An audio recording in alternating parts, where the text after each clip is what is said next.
जी गोरखपुर से। राधे राधे। राधे राधे महाराज जी।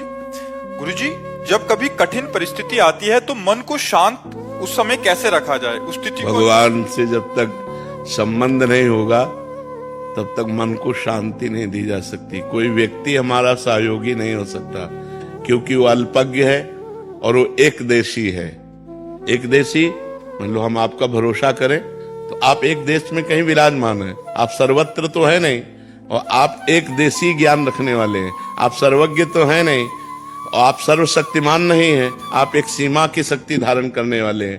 तो जब असीम शक्तिवान सर्वत्र सर्वज्ञ परमात्मा से हमारा संबंध होता है, तब हमें अब कठिन परिस्थितियों में भी सहजता से पार होने का सुगम उपाय मिल जाता है। महाभारत क्षेत्र में एक ऐसे योद्धा भीष्म जी है जो पूरे विश्व को परास्त कर सकते हैं, लेकिन श्री कृष्ण जिनके सारथी हुए उन्हें अर्जुन को सुयश प्राप्त हुआ, भीष्म जी को नहीं। मार के गिरा दिए गए, 6 महीना बाणों की सैया पर पड़े रहे। जिन अर्जुन को प्रत्यंचा चढ़ाना सिखाया द्रोणाचार्य जी ने, उन द्रोणाचार्य को परास्त करने की सामर्थ्य अर्जुन में कहां से आ जाती? जिन्होंने स्वयं प्रत्यंचा चढ़ाना सिखाया शिष्य को, तो शिष्य श्री कृष्ण से संबंधित है, इसलिए गला काट के फेंक दिया गया द्रोणाचार्य जी का। बात यह समझनी है कि भगवान से यदि संबंध है तो हर परिस्थितियों में महान दिग्विजय योद्धा सामने होने पर भी उसको परास्त होना पड़ेगा।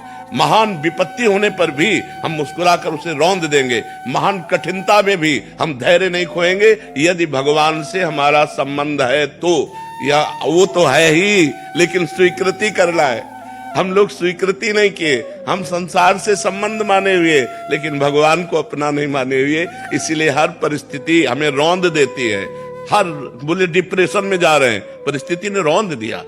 अगर सकारात्मक सोच बनी रहती कि इस स्थिति में भी भगवान, और भगवान का चिंतन जब होता है, भगवान का भजन होता है, तो बुद्धि बड़ी प्रवीण होती है। वो हमें कहीं दुख में फंसने नहीं देती, बचा लेती है। और जब भगवान का भरोसा और भजन नहीं होता तो हमारी बुद्धि इस प्रपंच में दुखालय में फंस जाती है। इस संसार का नाम भगवान ने रखा है दुखालयम अशाश्वतम। दुखालय है और नाशवान है। इसलिए हर कठिनता, हर विपत्ति, हर परिस्थिति से निपटने के लिए हमारे अंदर नाम चलना चाहिए और भगवान का भरोसा होना चाहिए। 2 बातें होनी चाहिए। मनीष जी उत्तराखंड से।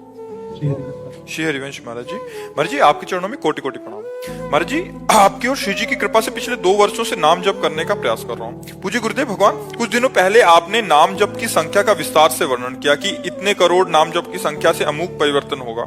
देखो, एक है सीढ़ी से चढ़ना और एक है लिफ्ट से चढ़ना। पसंद कौन करोगे? तो जो करोड़ों की संख्या का वर्णन था वो सीढ़ी से चढ़ना है। लिफ्ट में चढ़ने का मतलब है, देखो करोड़ों की संख्या का तुमने संकल्प लिया और शाम के मरना है तुम्हें, तो तुम्हारा संकल्प काम करेगा? हाँ, लिफ्ट काम करेगी। लिफ्ट माने कृपा। कृपा, हे भगवान मैं आपकी शरण में हूं, और राधा राधा हम बोल रहे हैं और अभी हमारे प्राण निकल गए, अभी हम भगवान को प्राप्त हो गए। नामे भक्ता प्रणश्यते, मेरे भक्त का कभी नाश नहीं होता। जब पुत्र के बहाने से नारायण बुलाया और उनका कल्याण हो गया, मैं हजारों बार ये बात कहता हूं कि विश्वास करो इस बात पर। यदि हम राधा राधा जप रहे हैं, नारायण नारायण जप रहे हैं, कृष्ण कृष्ण जप रहे हैं, राम राम जप रहे हैं, हमारे अभी प्राण निकल जाए तो अभी भगवत प्राप्ति हो जाएगी। चाहे 10 बार नाम जप कराओ, करोड़ नहीं पहुंचे, अभी 10 ही बार हुए और 10 ही बार में भगवान की प्राप्ति हो जाएगी। तो हमको कृपा का मार्ग अपनाना चाहिए, क्योंकि हम लोग अनिश्चित मृत्यु वाले हैं। अनिश्चित मृत्यु वाले, हमें पता नहीं है कि हमारी कब मृत्यु हो जाएगी, तो मैं क्या संकल्प लूं? संकल्प तो वो ले जिसको पता है मैं 10 मिनट जीऊंगा, मुझे तो भरोसा नहीं कि 10 सेकंड में, अगले सेकंड में बोल पाऊंगा कि नहीं बोल पाऊंगा, तो वह इसी में राधा बोलता हूं, इसी वर्तमान के सेकंड में राधा बोलता हूं और भगवत प्राप्ति हो जानी। मुझे ये सिद्धांत चलना है। देखो, हर चीज बाजार में मिलती है, ऐसे सत्संग में हर चीज दी जाती है, लेकिन अपने को विवेक पूर्वक देखना है कि मैं किसका अधिकारी हूं। अब जैसे वो कर्मठ है, अब वो संकल्प कर, चलो जन्म जन्मांतरों का खेल है, और जो हार के बैठ गए, भैया मुझसे एक भी सीढ़ी नहीं चढ़ी जाएगी, तो बगल ही में लिफ्ट है, बैठ जाओ। बगल ही में लिफ्ट है, बैठ जाओ, फ्लोर बाय फ्लोर जाओ, जिस फ्लोर में चाहो उंगली दबाओ खुल जाएगा जाके। तो ये हमारी शरणागति है। भगवान के हम आश्रित हैं, जितनी श्वासें हैं वो नाम जप के द्वारा हम व्यर्थ नहीं जाने देंगे। पर भरोसा मुझे अपनी साधना का नहीं, भरोसा भगवान की कृपा का है। बात समझ रहे ना? तो इससे आप निश्चिंत हो जाएंगे, निर्भय हो जाएंगे, निश्चोक हो जाएंगे। और ये कोई फुसलावे की बात नहीं, पक्की बात है। घोर पापाचारियों को भी जिनकी कृपा ने महात्मा बना दिया, वो मुझे क्यों नहीं अपनी शरण में लेकर? भगवान के वचन है, जो नर होए चराचर द्रोही, आवे सभय शरण तक मोही, तज छल कपट मोह मद माना, करो सद्य ते साधु समाना, अपिचे सुदुराचारो भजते माम अनन्य भाग, साधुरेव समंतव्या सम्यक व्यवसिता ऐसा। मुझे भगवान की कृपा का भरोसा है। वो दयालु अपनी माया के द्वारा भ्रष्ट हुए मुझको जरूर उबारेंगे। जो मैं माया में, उनकी माया में गिरा हूं, उन्हीं की माया में गिरा हूं, किसी दूसरे की माया नहीं। और मैं असमर्थ हूं और मैं शरण में हूं, तो जरूर मेरा कल्याण करेंगे। मुझे इस भाव में चलना होगा। अगर गणना में चलो तो 13 करोड़ आखिरी संख्या थी। अब 13 करोड़ जपना मतलब आप समझ रहे क्या भरोसा इस जिंदगी का। इसलिए राधा राधा राधा राधा राधा, इसी में परम आनंद है। अनुपा जी सिडनी से। राधे राधे महाराज जी। महाराज जी, आप कह रहे हैं कि आपको आध्यात्मिक जगहों पे जाने की लालसा रहती है, किंतु जाने पर भी मन अधूरा सा इसलिए हो जाता है कि वो जो प्रसन्नता है उसी समय तक बनी रहती है, शांति। बट जब बाहर निकलती हूँ या उस स्थान से बाहर होती हूँ तो फिर वैसे के वैसे वही। हाँ, तो जो शब्द सुनकर शांति मिली थी, उन्हीं शब्दों का बार बार मनन करे तो शांति स्थायी होने लगेगी। और सबसे बढ़िया बात है नाम जप। अगर नाम जप नहीं है तो आप किसी शब्द को ज्यादा देर टिका नहीं सकते। भागवतिक शब्दों को, जैसे आप सत्संग सुन रहे हैं तो बाहर निकलते सब खत्म, नया सिस्टम चालू हो जाएगा। जो पुराने चिंतन है ना, वो फौरन चलना शुरू हो जाएंगे। अगर नाम जप कर रहे हो तो आप बार बार स्मृति ला रहे हो कि आज बाबा ने क्या बोला, आज क्या बोला, आज सार बात क्या रही, आज क्या सार बात, उसको बार बार पढ़ो तो आपका चिंतन टिकेगा।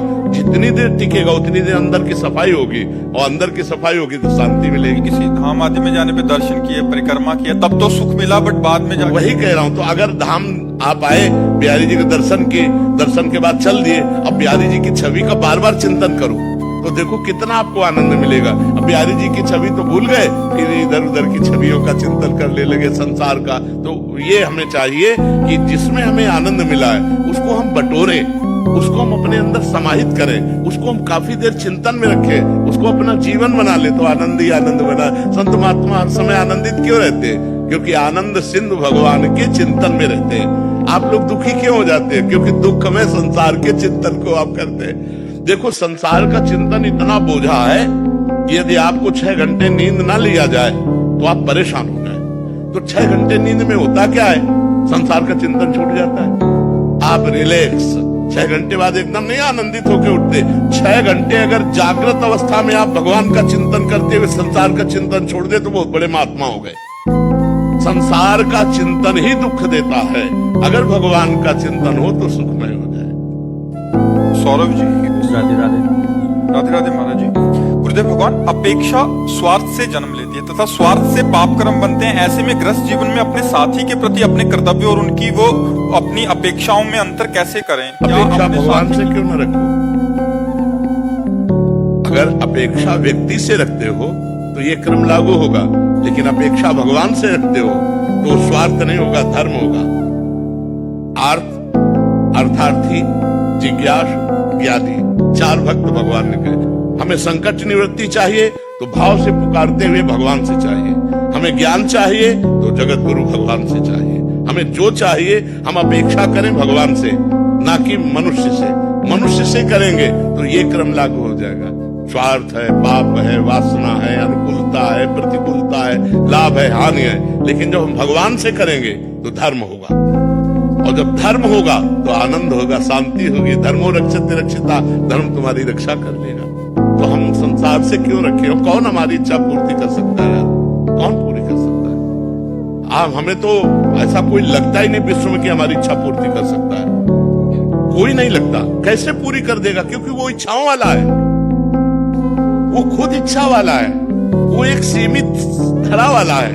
और मेरी इच्छाओं की पूर्ति असीम है, तो असीम और वही पूरा कर सकता है जिसकी इच्छा नहीं है। हमारी इच्छाओं की पूर्ति, क्यों अब जैसे हम चाह रहे हैं तो आप चाह रहे हो और हमारी चाह आपके चाह के विरोध में है तो कैसे पूरी होगी? अब आपकी कोई चाह नहीं है और मेरी चाह है तो आप पूरी कर दोगे, क्योंकि आपकी कोई चाह नहीं।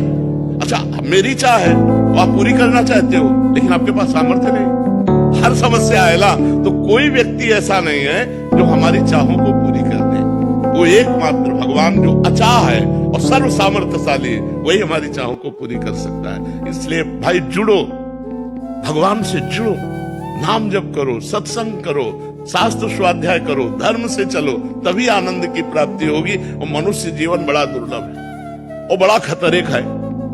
पानी का बुलबुला कब फूट जाए, ऐसे मनुष्य जीवन कब छूट जाए कुछ पता नहीं, पक्का समझो। इसलिए बहुत जल्दी जल्दी नाम जप करो, राधा राधा राधा राधा राधा। हमारी एक भी श्वास खाली न जाए। तो कलयुग बढ़ता जा रहा है। 4,32,000 वर्ष में अभी 5,000 के ऊपर कुछ वर्ष हुए हैं और हालत ये है, पति पत्नी में विश्वास नहीं रह गया, कोई संबंधों में मिठास नहीं रह गई। छोटी सी छोटी जमीन या छोटे से अंश के लिए भाई भाई को मार डाल रहा है, भ्रातृ भाव नहीं रह गया। अभी तो 5,000 वर्ष हुए, 4,32,000 वर्ष है, हाहाकार मच जाएगा। इसलिए नाम जप करो, जितना नाम जप करो, ऐसा करो कि अब दोबारा इस कलिकाल में जन्म ना हो। ऐसे